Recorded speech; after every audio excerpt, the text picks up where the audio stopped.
Hey everyone, welcome back to the channel. Today I've got a crazy Entitled Parents story for you, which I hope you enjoy. Entitled Mum screams in my face after she learns we threw a kid's balloon in the trash hours after she left. About me, I'm a waitress in a small town in Victoria, Australia. I can cop a lot of trash from entitled customers, but this table and the entitled mother was the worst. I'm literally shaking with anxiety while I type this all out. It happened only earlier this week. I suffer from bipolar, panic disorder, PTSD, and I'm still recovering from a suicide attempt in January this year. I was lucky enough to find employment in an amazing place with a supportive team, and bosses who understand how mental health issues can affect someone.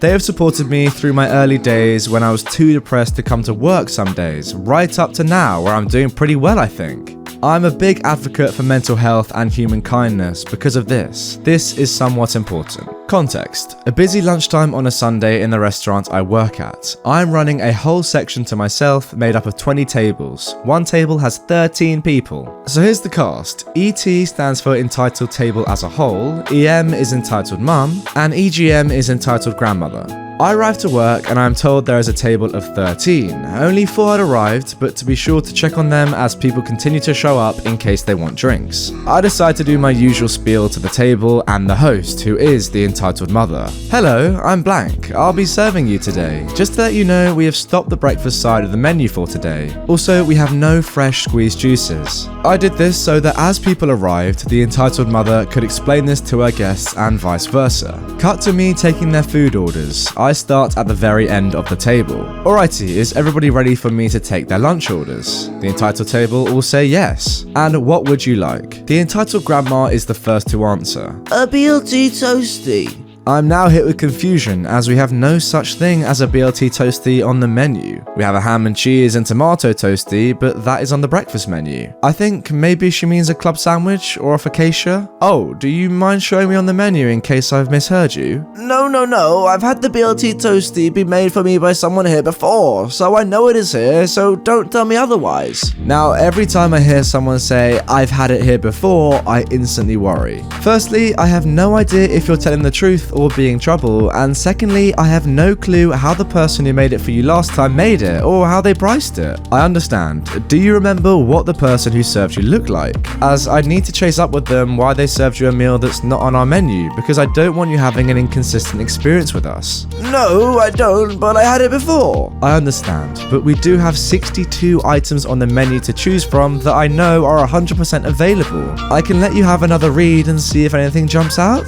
Just serve the other side of the table. I'm currently trying to maintain my smile and helpful persona. Alrighty, that is fine. I then walk to the other side of the table towards the birthday girl who was around 8 years old. Because this entitled grandma is being a stubborn old bat and causing bloody tension, I try to keep the situation lighthearted and maintain an approachable persona as the kids seem shy. Alrighty, this side of the table we have the birthday girl. What would you like? Now this part of the story comes in handy later. I go around the table and get back to the entitled grandma. Before I even say a word, she shoves the menu in my face, points to the non-gluten-free meals and says, Look, see, none of these are gluten-free. Yeah, you don't say. They don't say GF next to them. Yes, they don't say GF next to those meals as they can't be modified for celiacs. However, all these meals are able to be made gluten-free.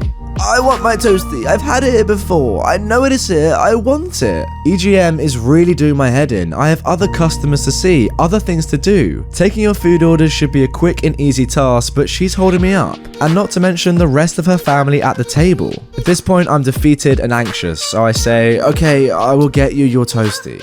I put the orders in and I ask my manager/owner what the heck am I going to do about this toasty? How do I price it, etc. He told me to put it through as a club sandwich, which is around $20. He said he would make sure the chefs make it perfect to please her. He told me they had been rude from the beginning before I started my shift. He had had the table of 13 set up and the women demanded they move them elsewhere on a busy Sunday. There are no more tables, you take what you're given. Now, I am pleased to inform you that all went fine with their meals. I cleared their table to get them set up for their cake when the entitled mother got out of her seat and told someone at the bar that she was ready for cake. She didn't ask me, and I was in the section where she could have easily put her hand up and asked me. My waiter station is right in front of their table. Anyway, we are only getting started. They all got up to leave, but decided that standing in the walkways was a good place to commune. This meant that every time I had to get past them with a tray of drinks, plates full of meals, etc., I would have to say, "Sorry, just me again, excuse me, thank you so much." To which I was met with death stares and them deciding, yeah, nah, I know I should move out of the way to the left slightly, but nah. Let's stand here and have the waitress have to have us move every few minutes she returns. At this point, I could sense that they didn't like me for some reason, and I wasn't going to risk them getting even more angry by asking them if they could stand 1 meter to their left. I see them finally walking out. I'm right next to them at a waiter station.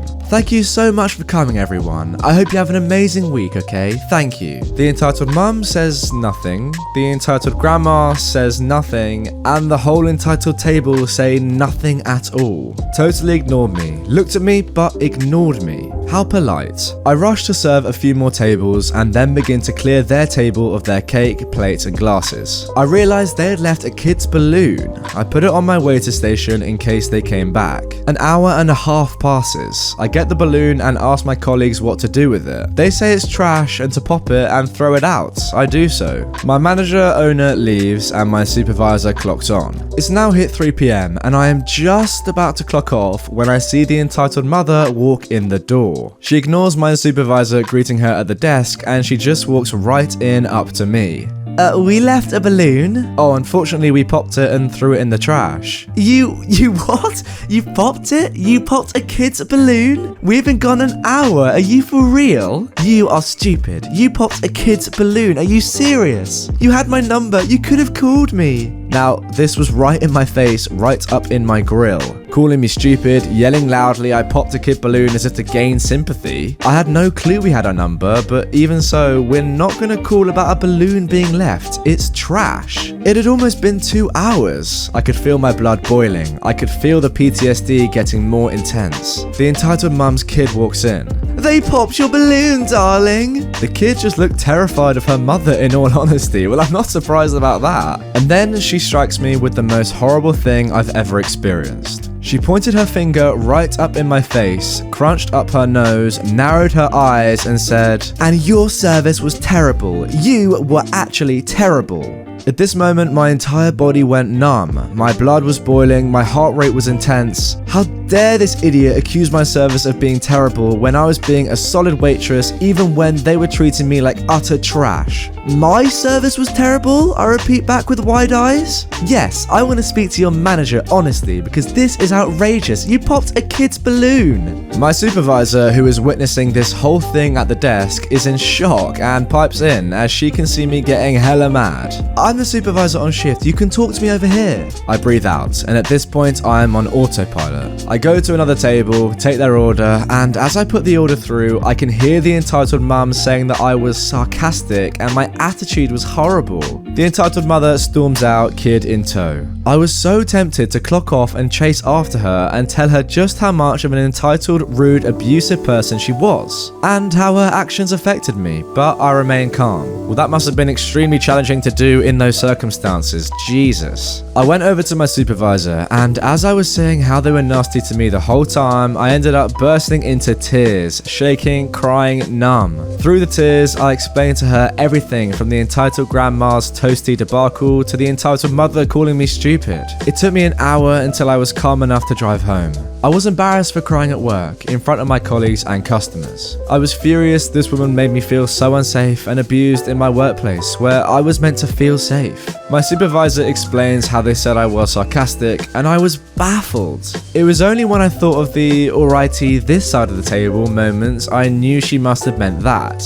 My supervisor also told me that multiple tables had said to tell me that my service was amazing, and one table even offered to buy me a dessert. This made me cry a lot more because I was so happy to be reminded that kindness does exist. You know, I totally get that. When you meet these crazy entitled people, you sometimes think that everyone is as entitled and horrible as them, but in reality, the majority of people are lovely and kind human beings. The next day at work, I hear that the entitled grandma had called back a few hours after the balloon incident to give more feedback. My colleague and solid friend purposely called her my dear after every sentence just to annoy her. I don't appreciate your vindictive tone, my dear. Yes, the waitress was vindictive. No, my dear, you've misheard me. I don't appreciate your vindictive tone. The entitled grandmother also attempted to call me the black-haired lady of a waitress many times, to which my colleague shut her down. My bosses were livid when they found out what happened. I thought maybe I had done something wrong, but they assured me no, you did everything right. Next time, don't even apologize for it, and next time tell the customer not to abuse you. They're going to be calling the entitled mother this week and banning both her and her mother. The best bit though is probably that the entitled grandma said, "This was a terrible first impression of the place." My colleague replied, "My dear, I thought you said you had been here before as someone had made you a BLT toasty." Oh my god, got him. I actually can't believe that. So one of the first things the grandma said in the restaurant was a lie. That is so perfect. That literally just sums up this entitled family to a T. Some good news, I actually got a promotion the day after. Well, it sounds like it is fully deserved. You handled this as well as you could, and I'm sorry that it badly affected you. I hope you get stronger from it. And that's the end of this story. I don't think I would have held it together like this person did. Great job and congratulations on the promotion. It is really good to hear that you are surrounded by such understanding people in your workplace. And that concludes today's Entitled Parents video. Just a little heads up, be ready for a slight change up in the subreddits I'm going to be covering over the next week or so. Let's see if you enjoy those as well.